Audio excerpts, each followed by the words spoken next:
right?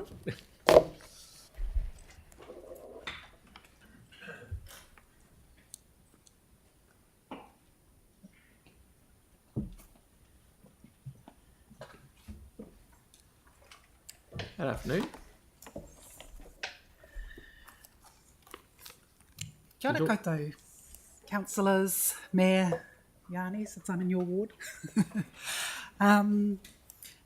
There's lots of good stuff in the annual plan, and I've responded to some of the specific consultation questions in my written submission. But what I want to talk about today is what seems to be a really big gap between the reality of the climate emergency and the need to rapidly reduce emissions and to think on quite a scale about adaptation and what's in the plan. There's some good things in there about both adaptation and reducing emissions, but it's not on track to reduce emissions in Christchurch by half by 2030, which is really kind of the, if we're serious, that's what we should be doing. If we're not doing that, we're not serious.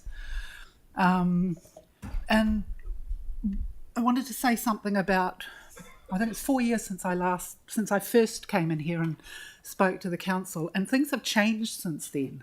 There's more science has been done, and the heating is going faster, and it will continue to go faster. It's not linear, it's exponential. And there are a lot of interacting components of the Earth system that reinforce each other. A lot of the modelling that has been done about climate change and predictions doesn't take into account either the exponential, the speeding up of the warming, or how much the different elements reinforce and amplify each other. There was a recent report, a paper by James Hansen, that said that climate sensitivity, which a decade or so ago he thought was going to be around 3 degrees warming for a doubling of CO2, he's now saying 4.5 degrees warming for a doubling of CO2, and we're halfway to that doubling of CO2. So I'm not a scientist, but I listen to scientists, and I've seen and followed at least the high-level maths of modelling that tries to take into account those interactions, and it shows that it's at least plausible that we could hit 2 degrees of warming before 2035.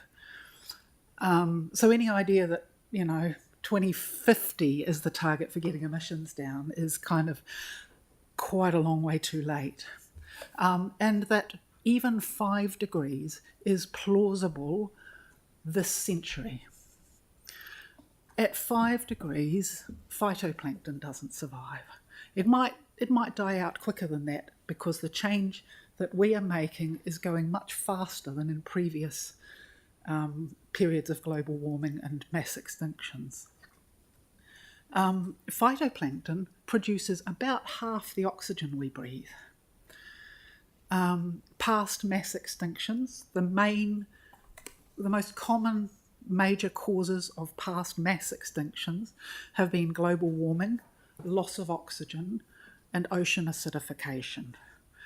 All of those are happening at the moment at a speed that is way for the warming is happening thousands of times faster than most of the past periods of global warming. And there's the warmer it gets, the harder it gets to slow down. So at 2 degrees, it will be harder to prevent 3 degrees. At 3 degrees, it's not clear that it will be possible to prevent 4 degrees or 5 degrees. Now is the time we have the best chance to do whatever we can to get emissions down, support the natural systems that can draw down carbon, plan for our survival, because food security will become an issue, as will obviously, inundation and so on.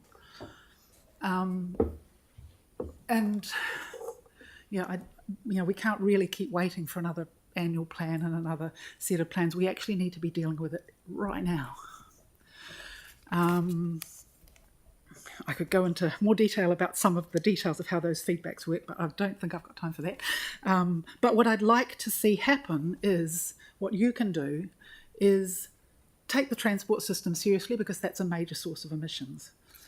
It would be possible, but not easy, with a significant shift of focus, to make it possible for most people in Christchurch who are able-bodied to get around the city either by active transport or by public transport, by reorganising the transport system to make it safe and effective for that.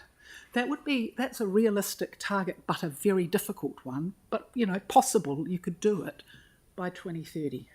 Make it so everybody's got safe protected cycle lanes, or slow traffic streets, or filtered streets. Get enough public transport happening so that people don't have to take their cars. Make sure that our ports are not supporting trawling, because every time you dig up the seabed, you release a whole lot more carbon, and there's studies about that as well, into the sea, and as it goes into the sea, it increases the atmospheric levels as well. Thinking about the airports, obviously it's important that we not have any expansion of flying. There's no such thing as safe, sustainable aviation fuel on a scale. And think about the sewage system, that, now's the time to start thinking about what do we do with our sewage when the ocean's rising and will take over our current system. I've got lots more to say, but I haven't got any more time, have I? You're doing very well.